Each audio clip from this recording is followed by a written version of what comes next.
Star Cement present time in big breaking ole swagotam janai studio to moi Epolina অবশেষত আৰক্ষীৰ জালত পৰিল দুৰ্ধৰ্ষ মইনাল হক বিগত 16 ফেব্ৰুৱাৰীতে ভয়ংকৰ ঘটনা সংঘটিত কৰি পলাতক অৱস্থাত আছিল মইনাল হক আজি আৰক্ষীয়ে দীৰ্ঘ সময় ধৰি বিভিন্ন প্ৰান্তত অভিযান চলোৱাৰ পিছত অবশেষত আৰক্ষীয়ে কৰায়ত্ব কৰিবলৈ সক্ষম হৈছে এগৰাকী দুৰ্ধৰ্ষ মইনাল হকক লৈছে মুহূৰ্তত star cement present time made big breaking 16 ফেব্ৰুৱাৰীৰ পৰা দুৰ্ধৰ্ষ মইনাল হকক বিচাৰি আৰক্ষীয়ে চলাইছিল অভিযান অবশেষত আৰক্ষীৰ জালত পৰিছে দুৰ্ধৰ্ষ মইনাল হক দীৰ্ঘদিন ধৰি আৰক্ষীয়ে অনুসন্ধান অব্যাহত ৰাখিছিল মইনাল হকক বিচাৰি আৰক্ষীয়ে তীব্ৰ অভিযান চলাই গ্ৰেপ্তাৰ কৰিছে মইনাল হকক 16 ফেব্ৰুৱাৰীত ভয়ংকৰ ঘটনা সংঘটিত কৰা মইনাল হক পৰিল আৰক্ষীৰ জালত 16 ফেব্ৰুৱাৰীতে মইনাল হকে সংঘটিত কৰিছিল ভয়ংকৰ কাণ্ড গুলীচালনাৰ সৈতে জড়িত আছিল মইনাল হক সকলো তথ্য লাভ কৰাৰ পিছতো কিন্তু আৰক্ষীৰ চকুত দি পলাতক অৱস্থাত আছিল মইনাল হকৰ পৰা আৰক্ষীয়ে গ্ৰেপ্তাৰ কৰিছে ইতিমধ্যে মাৰণাস্ত্ৰ শক্তিশালী মাৰণাস্ত্ৰ উদ্ধাৰ কৰিবলৈ সক্ষম হৈছে অভয়পুৰী আৰক্ষীয়ে 32/25 নম্বৰত গোচৰ ৰুজু কৰি চলাইছিল তদন্ত গ্ৰেপ্তাৰ পিছতে মইনাল হকৰ চাঞ্চল্যকৰ স্বীকাৰোক্তি সমগ্ৰ ঘটনা কিদৰে সংঘটিত হৈছিল কিদৰে সমগ্ৰ ঘটনা সংঘটিত কৰিছিল আৰু কোনো কেনে ধৰণৰ অপৰাধজনিত ঘটনাৰ লগত জড়িত সকলো কথা ইতিমধ্যে স্বীকাৰ কৰিছে আৰক্ষীৰ সন্মুখত আৰু এইজন মইনাল হকলৈ মন কৰক এইজন হৈছে মইনাল হক 16 ফেব্ৰুৱাৰীত চলিত বৰ্ষৰ 16 ফেব্ৰুৱাৰীত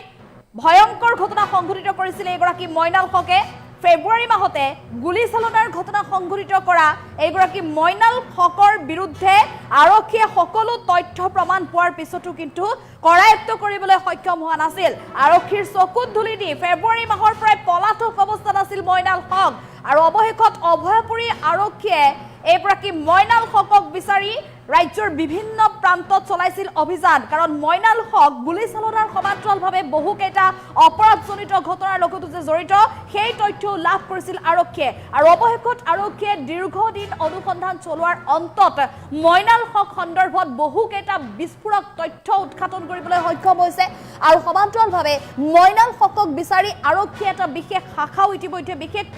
দল গঠন কৰিছিল আৰু আৰক্ষীৰ বিশেষ দলটোৰ জৰিয়তে মইনাল হকক গ্ৰেপ্তাৰ কৰিবলৈ সক্ষম হৈছে মইনাল হকক আৰক্ষীয়ে গ্ৰেপ্তাৰ কৰাৰ পিছতে এতিয়া আৰক্ষীৰ সন্মুখত সংবাদ মাধ্যমৰ সন্মুখত বিস্ফোৰক স্বীকাৰোক্তি দাঙি ধৰিছে 16 ফেব্ৰুৱাৰীত এই ঘটনাত কিদৰে মইনাল হক জড়িত হৈছিল মইনাল হকৰ উদ্দেশ্য কি আছিল সকলো তথ্য ইতিমধ্যে পোহৰলৈ আহিছে আৰক্ষীৰ জেৰাত এই কথা স্পষ্টকৈ উল্লেখ কৰা সমান্তৰালভাৱে সংবাদ মাধ্যমতো ইতিমধ্যে উল্লেখ কৰিছে যে বিভিন্ন ধৰণৰ অপৰাধজনিত ঘটনাৰ লগতে জড়িত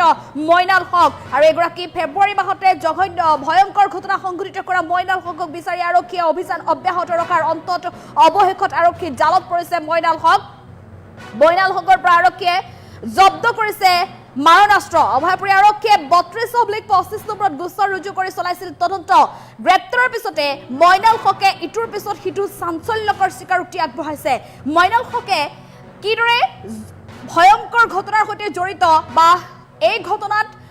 ঘটনাৰ সমান্তৰালভাৱে আৰু কেনে ধৰণৰ অপৰাধজনিত ঘটনাৰ লগত জড়িত সকলো বিৱৰণ দাঙি ধৰিছে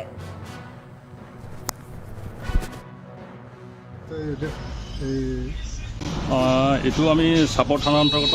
হৰদেমাৰা গাঁৱৰ পৰা ধৰিছোঁ ই আচলতে 32 অভয়পুৰী থানাৰ 32/25 কেছ নম্বৰৰ লগত জড়িত আছিলে আৰু ই আগতে আমাৰ ইয়াত ধৰাৰ পিছত এই মানে কি কৰা নাছিলে স্বীকাৰ কৰা নাছিলে তাহাঁতৰ পিষ্টল থকা বুলি পিছত অলপমান ভালকৈ সোধ-পোছ কৰাৰ পিছত ই স্বীকাৰ কৰিলে পিষ্টলটো যোৱাকালি ৰিকভাৰ হৈছে আৰু আজি আমি কৰ্ট কৰিম 32/25 এইটো 100খন আছিলে প্লাছ আৰ্মছ চেক আছে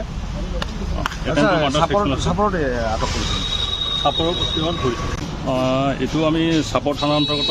হৰদেমাৰা গাঁৱৰ পৰা ধৰিছোঁ ই আচলতে 32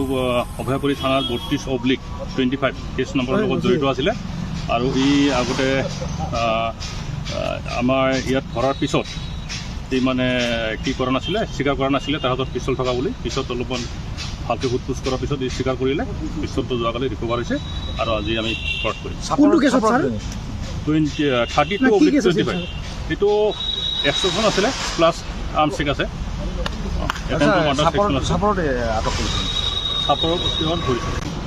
এইটো আমি চাপৰ থানাৰ অন্তৰ্গত হৰদেমাৰা গাঁৱৰ পৰা ধৰিছোঁ ই আচলতে 32 অভয়াপুৰী থানাৰ 32/25 কেছ নম্বৰৰ লগত জড়িত আছিলে আৰু ই আগতে আমাৰ ইয়াত ধৰাৰ পিছত ই মানে কি কৰা নাছিলে, স্বীকাৰ কৰা নাছিলে তাৰ হাতত পিষ্টল থকা বুলি। পিছত অলপমান ভালকৈ সোধ-পোছ কৰাৰ পিছত ই স্বীকাৰ কৰিলে। পিষ্টলটো যোৱাকালি ৰিকভাৰ হৈছে আৰু আজি আমি কৰ্ট কৰিম। কোনটো কেছত ছাৰ? 32/25 এইটো এক্সট্ৰকশ্যন আছিলে প্লাছ আৰ্মছ চেক আছে।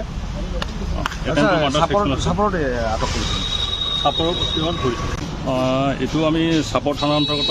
হৰ্দেমাৰা গাঁৱৰ পৰা ধৰিছোঁ। ই আচলতে 32 অভয়াপুৰী থানাৰ 32/25 কেছ নম্বৰৰ লগত জড়িত আছিলে আৰু ই আগতে আমাৰ ইয়াত ধৰাৰ পিছত ই মানে কি কৰা নাছিলে, স্বীকাৰ কৰা নাছিলে তাৰ হাতত পিষ্টল থকা বুলি। পিছত অলপমান ভালকৈ সোধ-পোছ কৰাৰ পিছত ই স্বীকাৰ কৰিলে। পিষ্টলটো যোৱাকালি ৰিকভাৰ হৈছে আৰু আজি আমি কৰ্ট কৰিম। কোনটো কেছত ছাৰ? 32/25 এইটো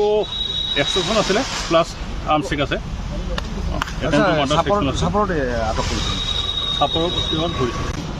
এইটো আমি চাপৰ থানাৰ অন্তৰ্গত হৰ্দেমাৰা গাঁৱৰ পৰা ধৰিছোঁ। ই আচলতে 32 অভয়াপুৰী থানাৰ 32/25 কেছ নম্বৰৰ লগত জড়িত আছিলে আৰু ই আগতে আমাৰ ইয়াত ধৰাৰ পিছত ই মানে কি কৰা নাছিলে, স্বীকাৰ কৰা নাছিলে তাৰ হাতত পিষ্টল থকা বুলি। পিছত অলপমান ভালকৈ সোধ-পোছ কৰাৰ পিছত ই স্বীকাৰ কৰিলে। পিষ্টলটো যোৱাকালি ৰিকভাৰ হৈছে।